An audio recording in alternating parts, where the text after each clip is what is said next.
pense mieux. Si le son est bon, commençons. Que ce retour sur l'impact de la crise du Covid-19 sur l'emploi et les compétences dans les entreprises équines. On parle bien de l'impact de la crise du Covid-19 sur l'emploi et les compétences parce qu'en fait, cette étude a plusieurs volets.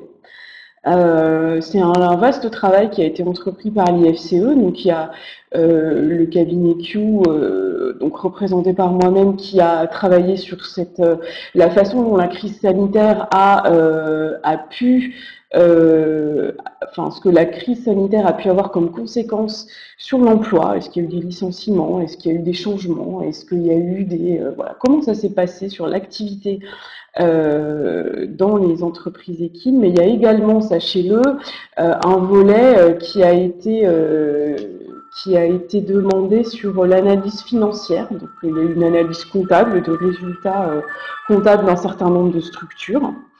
Donc qui va être et qui va très heureusement dans le sens des résultats que je vais vous présenter.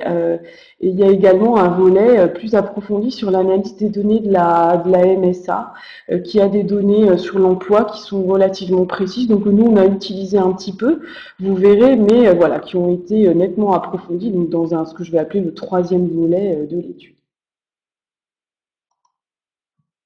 Donc aujourd'hui, hop, je vais revenir sur les conséquences de la crise sanitaire, donc sur l'activité et l'organisation des structures. Vous avez vu qu'on a cerné trois secteurs d'activité. Donc on a travaillé sur les écuries d'entraînement, les écuries de trot et les écuries de galop. On a travaillé sur ce que j'appelle les établissements équestres, donc c'est tous les établissements qui font des cours d'équitation, de la pension, du tourisme équestre, enfin, ou les trois en même temps. Et puis, on a travaillé également sur les structures d'élevage, donc on a différencié selon qu'elles élevaient plutôt, enfin qu'elles travaillaient plutôt dans le secteur du trot, du galop ou du sport loisir. Donc l'idée, c'était, comme je voulais préciser, de comprendre comment la crise sanitaire a impacté l'activité et l'organisation de ces structures, et si ces modifications sont finalement pérennes à terme, ou est-ce que ce sont des impacts qui sont, on va dire, très ponctuels, ou si justement ces impacts-là ont durablement modifié la manière dont les structures fonctionnent et agissent. L'objectif numéro 2 était de comprendre comment ça s'était passé pour l'emploi. Est-ce qu'il y avait eu des modifications des compétences qui étaient demandées, par exemple, dans les offres d'emploi? C'est un travail qu'on a fait. Est-ce qu'il y a eu un repli du marché du travail? Est-ce qu'il y a eu des licenciements qui sont liés à la crise sanitaire? Est-ce qu'il y a eu une modification des attentes et des demandes des structures en termes d'emploi? Et puis le troisième point, qui n'était pas forcément toujours demandé, mais en fait on s'est rendu compte qu'il y avait eu une modification des attentes sur les compétences qui étaient à mobiliser au niveau des métiers de ces structures-là.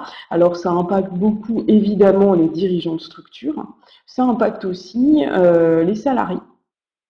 Voilà, donc on va revenir sur ces points-là de manière très synthétique hein, dans la présentation que je vais vous faire. Encore une fois, comme vous l'a précisé Frédéric, si vous avez des questions, vous pouvez les poser dans le chat et j'y répondrai seulement à la fin. Voilà, donc c'est pas hyper interactif tout de suite, mais voilà, comme ça toute la présentation se déroule tranquillement et puis ça vous laisse le temps de réfléchir à vos questions. Un autre point, donc les trois volets dont je vous parlais seront pas forcément diffusés tels quels. Alors ça, c'est pas encore statué. Hein, j'en parlais encore avec l'IFCE ce matin.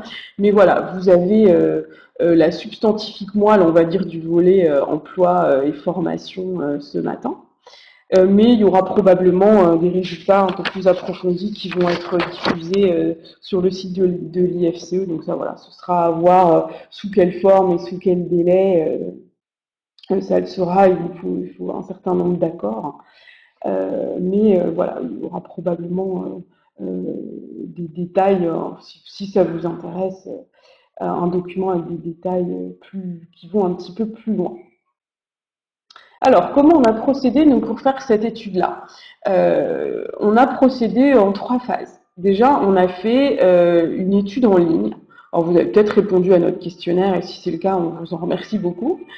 Donc, on a envoyé un questionnaire sur l'impact de la crise du Covid sur l'emploi et les compétences auprès de plein de structures euh,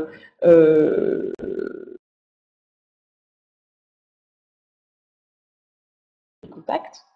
On a fait pas mal de relances. Alors, je dois avouer que la mobilisation a été différente en fonction du secteur. Voilà, vous avez retenu qu'on a sollicité des entreprises qui sont spécialisées dans le trot, d'autres dans le galop. Voilà, il y a des établissements équestres. Autant, voilà, les établissements équestres sont nombreux, on a eu pas mal de réponses. Le trot s'est pas mal mobilisé. Au niveau du galop, ça a été un petit peu plus compliqué. Donc voilà, nous, on a fait beaucoup pour qu'il y ait des réponses. Donc globalement, les résultats, voyez, on a 221 répondants. Les statistiques, je fais un petit point. Voilà, on n'est pas en train. J'aime bien dire qu'on prévoit pas l'élection du président de la République. On n'est pas voilà, à 3 points près sur un pourcentage. On n'a pas une base énorme. On n'a pas toujours pu analyser les différences, par exemple, entre trot et galop comme on le souhaitait. Maintenant, on a quand même des bases qui sont relativement intéressantes et qui permettent de dégager des tendances, vous verrez, et qui, c'est très rassurant, vont complètement dans le sens des analyses complémentaires qui ont été faites.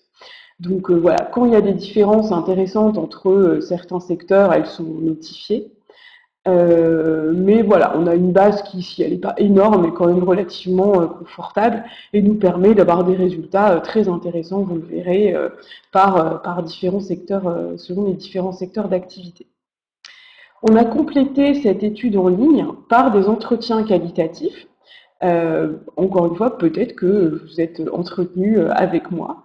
J'ai pas regardé la liste de tous les participants, mais on a interrogé donc des dirigeants de structures qui ont répondu au sondage et qui ont accepté d'approfondir leurs réponses. Donc voilà, je me suis entretenue avec des entraîneurs d'écuries de trot, de galop, avec des éleveurs, avec des dirigeants de centres équestres qui avaient des activités diverses. Certains avaient des activités d'hôtellerie, restauration également. Enfin voilà, on a essayé de diversifier le panel pour qu'on puisse aller un petit peu plus loin sur comment ça s'est passé pour ces structures-là. Et puis on s'est également entretenu avec les représentants des différentes activités. Donc on a eu des gens de la FASEC, je me souviens, on a eu le GHN, je crois, enfin, j'ai eu le représentant des éleveurs et des entraîneurs du galop, du trot, enfin voilà. Ces organisations professionnelles se sont évidemment impliquées dans cette étude. Et dernier point, on a analysé de manière quali et quanti les offres d'emploi qui ont été publiées sur Equiresources entre 2019 et 2021. Donc ça, c'était une analyse intéressante. Donc vous trouverez un détail évidemment dans le rapport complet, mais on va quand même un peu en parler. Et on a analysé de manière là aussi moins approfondie que le troisième volet, mais voilà, on a analysé quelques données fournies par la CCMSA sur les contrats en cours dans les entreprises équines. Donc vous voyez, on avait pas mal de sources de données qui nous permettent d'arriver aux résultats que je vais vous présenter maintenant. Donc le premier point qu'on avait envie de partager avec vous, c'est l'impact économique et financier de la crise sanitaire sur les structures. Alors, je vous l'ai dit, hein, il y a une analyse, on va dire, incontestable qui sera faite au niveau des comptes d'entreprise, qui a été fait par des comptables. Maintenant, c'est important, nous, quand on interroge les structures, de savoir ce qui s'est passé au niveau de leurs activités. Qu'est-ce qui s'est passé pour eux? Est-ce que ça a été positif, négatif? Et sachez également que dans ce domaine-là, on est beaucoup dans le domaine de la perception. Par exemple, je vous ai mis des chiffres, on va y revenir, mais sur l'entraînement, on a 73% des structures qui ont été interrogées qui estiment que leur situation financière est préoccupante ou très préoccupante. Vous voyez que le trot est plus touché que le galop. Encore une fois, qu'est-ce que c'est préoccupant, qu'est-ce que c'est très préoccupant? Voilà, on a en fonction de la personne, pour une même situation financière, elle va répondre préoccupante ou très préoccupante. Voilà, donc je préfère préciser qu'on est vraiment dans le domaine de la perception et que enfin, voilà, la situation a été mesuré, le sondage, on l'a fait en octobre, je crois, octobre-novembre. Bon, on l'a prolongé un peu jusqu'à la fin de l'année, mais il s'agit vraiment d'une photographie à date. Et entre-temps, les éléments ont probablement évolué visiblement, selon les entretiens que j'ai pu avoir avec l'IFCE, plutôt dans le bon sens. Donc là, voilà, gardez à l'esprit qu'on n'est pas sur la situation à mars 2022, mais plutôt à novembre 2021. Donc ces précautions étant prises, l'impact économique et financier, en fait, il a été assez hétérogène, hein. Selon qu'on parle d'une entreprise d'élevage, d'un établissement équestre ou d'une écurie d'entraînement, les conséquences ont été évidemment diverses en nature et en intensité, en fonction du secteur d'activité des entreprises. Et ce qui est intéressant, c'est que quand même, évidemment, donc chaque secteur d'activité a sa propre structure. C'est plutôt des petites structures, évidemment, mais on ne peut pas comparer une petite structure d'élevage familial qui a 3 poulinières avec un gros élevage de Normandie qui a 500 poulinières. Voilà. Évidemment, on sait tout ça. Et vous le savez aussi, on sait très bien qu'il y a des situations diverses. Maintenant, ce qui est intéressant de voir, c'est qu'à l'intérieur de chaque secteur d'activité, il y a des tendances très claires qui se dessinent et qui sont confirmées par les deux autres volets de l'étude et qui sont peut-être confirmées par ce que vous savez et que vous connaissez. Le secteur de l'entraînement a été le plus touché financièrement. Clairement, selon les différents volets de l'étude, c'est le secteur qui a le plus souffert de la crise sanitaire, même si les choses semblent repartir aujourd'hui. Vous verrez que dans notre sondage, on a 73% des structures interrogées qui estiment que leur situation financière, à date, hein, je vous dis, on était en octobre ou novembre 2021, était préoccupante ou très préoccupante, sachant que le trot, les entreprises sont quand même plus petites, étaient quand même plus préoccupées que le galop, qui est quand même à 53% de préoccupation financière. Et un autre chiffre qui nous paraissait intéressant de vous communiquer, c'est qu'en fait, on a 48% des entreprises qui ont répondu à notre sondage qui ont connu une baisse du chiffre d'affaires qui est liée aux gains et aux primes de course, à la fois en 2020 et en 2021. Alors, on ne mesurait pas l'intensité, on va dire, de la baisse. C'était peut-être une petite baisse, c'était juste une grosse baisse. On leur demandait juste si le chiffre d'affaires était en hausse ou en baisse. Maintenant, il y a quand même près de la moitié des structures d'entraînement qui nous ont répondu, qui nous ont dit, ben moi, en 2020 et en 2021, j'ai eu une baisse du chiffre d'affaires qui était liée aux gains et aux prix des courses. Les établissements équestres. Eux, bon, l'impact a été évidemment hétérogène, hein, en fonction en fonction de beaucoup de choses. C'est notamment en fonction de l'emplacement, hein, en fonction de l'espace disponible aussi. Mais en tout cas, globalement, l'impact de la crise sanitaire sur ces établissements équestres a été plutôt positif. Ça se voit aussi dans les comptes. Pourquoi? Parce que même s'ils ont dû fermer au début, de la crise, comme tout le monde, hein, finalement, le fait de plus pouvoir pratiquer des activités en intérieur, etc., a provoqué un vrai regain d'intérêt de la clientèle pour des activités d'équitation, et notamment le tourisme équestre. Ça, c'est des éléments qui nous ont été communiqués. Donc la rentrée 2021 la rentrée 2020 a été bonne. Ça s'est continué en 2021, ça se dément pas aujourd'hui. Et vous voyez que ça se voit, hein, dans les chiffres, puisqu'on n'a que, entre guillemets, 36% des établissements équestres qui estiment que leur situation financière est préoccupante ou très préoccupante. Il y en a plus de la moitié qui estiment qu'elle est saine.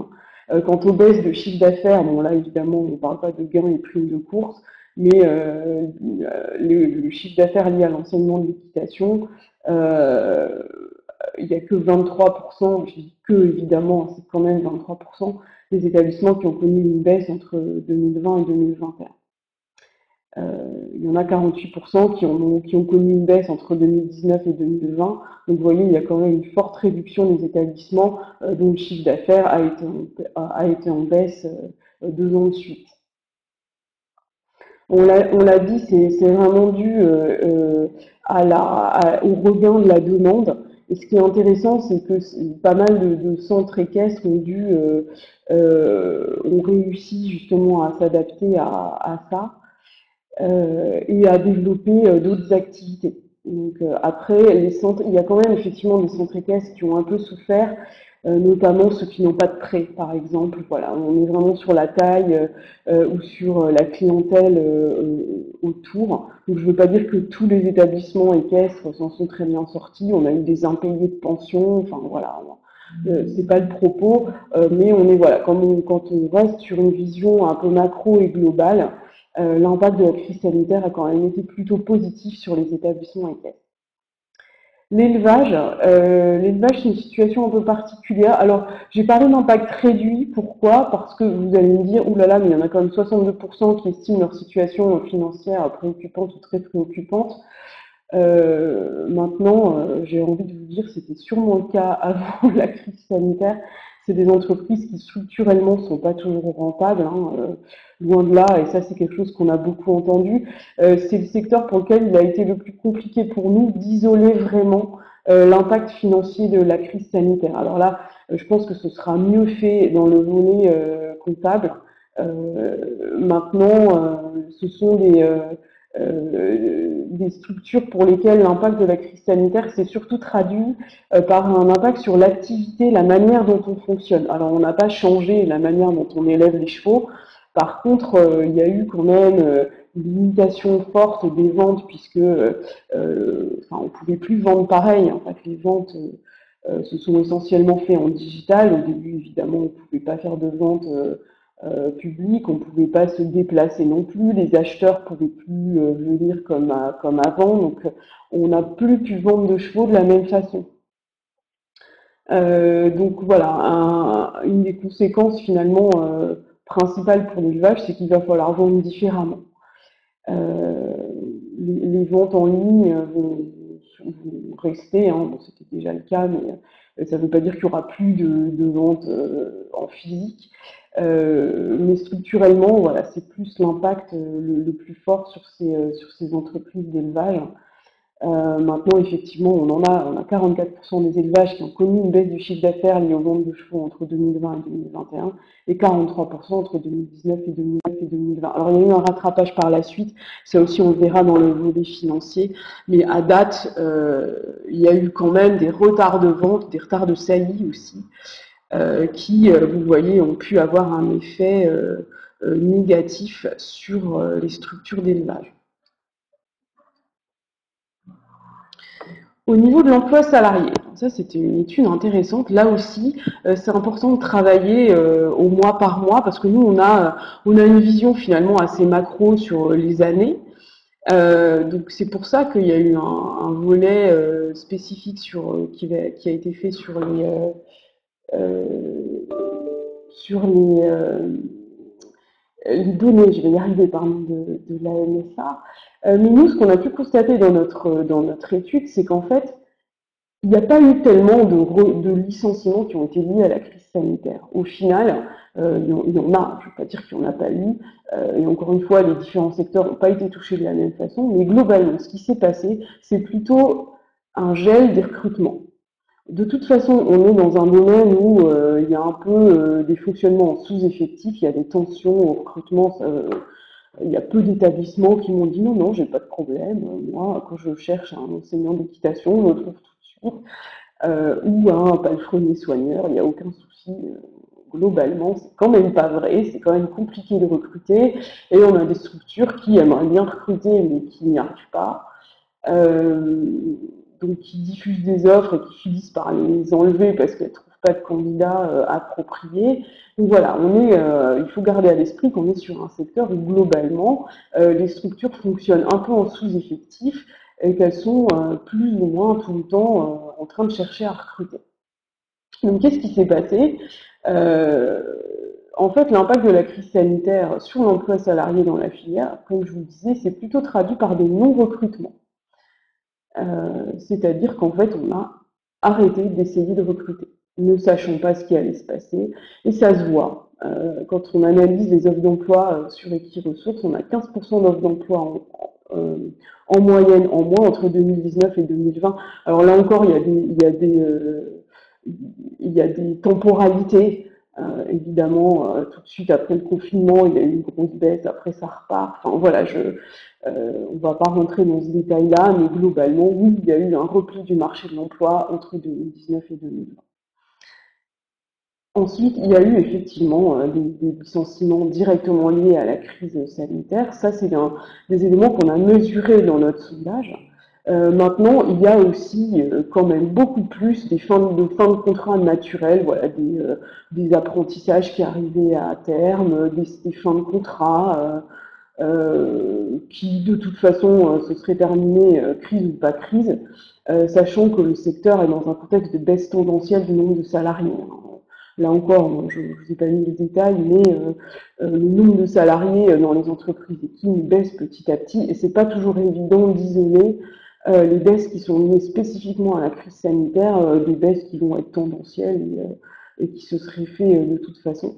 En revanche, là, il y a une chose qui est assez claire, et notamment pour les établissements équestres, c'est qu'il y a une accentuation des tensions au recrutement. Je parle des établissements équestres, pourquoi? Parce que c'est ceux qui ont plutôt, entre guillemets, bénéficié de la crise sanitaire, mais comme il y a eu une vraie augmentation de la demande, et c'est des structures qui cherchent à diversifier leurs activités, un peu à surfer sur la vague, notamment en termes de tourisme équestre, par exemple, ils avaient déjà besoin de personnel, et là, ils ont encore plus besoin de personnel s'ils veulent assurer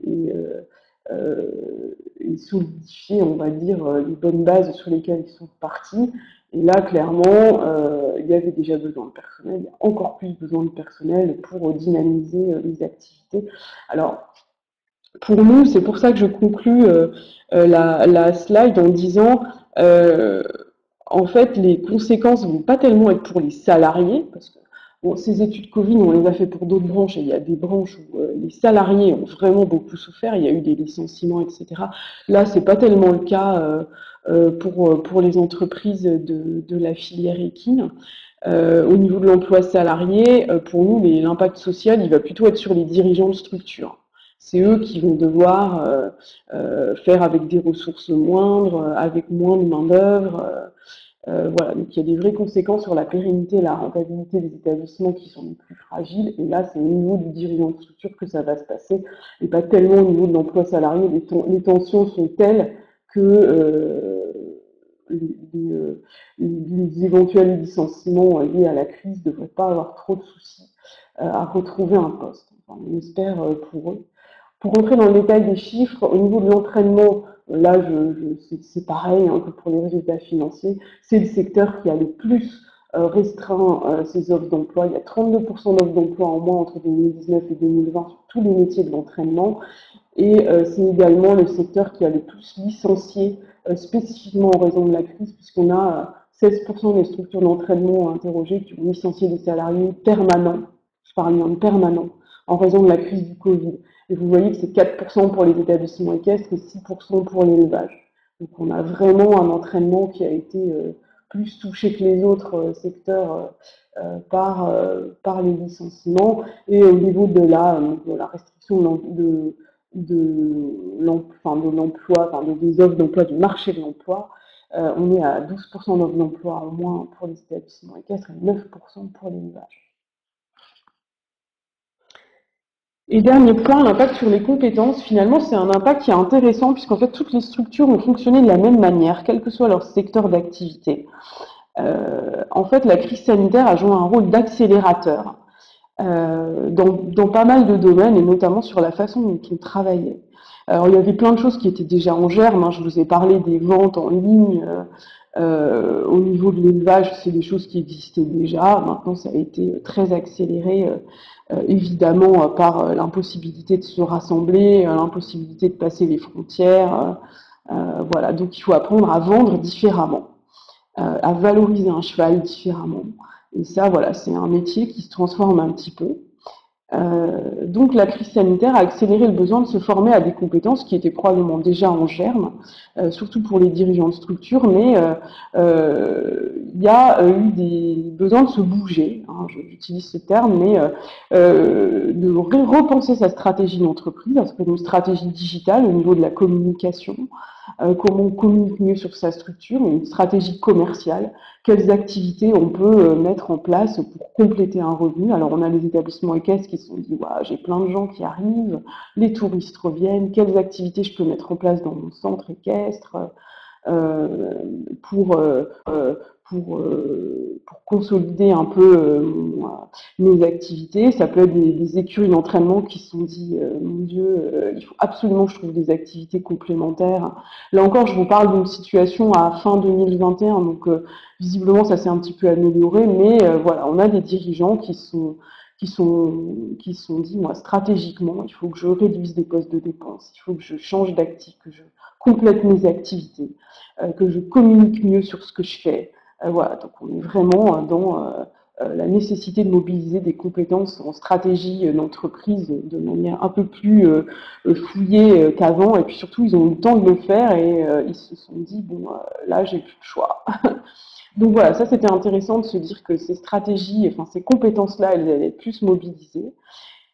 Et quand on interroge des structures sur les compétences qui sont plus importantes après la crise sanitaire qu'avant, il y a clairement les compétences en management qui arrivent, puisque nos fameuses tensions au recrutement, notre fameuse nécessité de fidéliser son personnel, euh, ça s'est traduit justement par l'importance accordée aux compétences managériales et aussi aux réflexions sur les conditions de travail. Donc en fait, dans l'étude qu'on a réalisée, les dirigeants de structure, voilà, se sont dit, bah, en fait, on peut plus travailler aujourd'hui comme on travaillait avant. On peut plus ne plus se préoccuper des conditions de travail. Euh, alors bon, on sait que c'est plus facile à dire qu'à faire évidemment, mais en tout cas, les préoccupations sur cette réflexion-là ont vraiment gonflé. Euh, après la crise sanitaire avant. Par exemple, si on prend le secteur de l'entraînement, 51% des structures d'entraînement interrogées ont estimé que l'amélioration des conditions de travail dans leur structure était prioritaire ou importante. Vous avez 63% des établissements équestres qui pensent la même chose et 56% des structures d'élevage. Concernant la manière dont les compétences en management sont interrogées, vous verrez hein, que c'est un peu plus les établissements équestres qui se positionnent sur ce sujet-là, puisque c'est surtout eux qui ont besoin de personnel. On l'a vu suite à l'embellie de leurs activités. Mais vous voyez que tous les secteurs d'activité estiment que finalement les compétences en management sont plus importantes pour eux aujourd'hui après, parce qu'on va considérer qu'on est après la crise sanitaire, par rapport à avant. En tout cas, ils se posent plus de questions, et ils estiment plus important de se former sur ces points. Voilà, voilà. Donc, ce qu'il faut retenir, c'est que les conséquences de la crise du Covid-19 ont été très hétérogènes en nature et en intensité en fonction du secteur d'activité des entreprises. Le secteur de l'entraînement a été le plus touché. Les établissements équestres sont plutôt bien sortis. Encore une fois, je parle d'un niveau macro et global. Et sur l'élevage, en fait, on a un impact financier qui est évident, mais on a surtout une forte accélération de la digitalisation des ventes, voilà, et des manières de vendre qui sont un peu différentes. Les conséquences globales de la crise sanitaire sur l'emploi salarié, donc ça s'est plutôt traduit par des non-recrutements que par des licenciements secs. Et puis une accentuation des tensions au recrutement sur les entreprises qui ont connu une embellie, notamment aux établissements équestres. On est surtout sur les métiers d'enseignants d'équitation et accompagnateurs de tourisme équestre, le palefrenier soigneur aussi, enfin voilà, tous les métiers un peu clés euh, de, de ces structures-là et les conséquences, donc ça devrait surtout peser sur les dirigeants de structure plus que sur les salariés. Et dernier point à retenir, c'est que la crise sanitaire a joué surtout sur les compétences à mobiliser les compétences clés, la manière de vendre, la stratégie commerciale. Voilà, donc la crise a accéléré le besoin de mobiliser certaines compétences et a accéléré également la réflexion nécessaire sur les conditions de travail.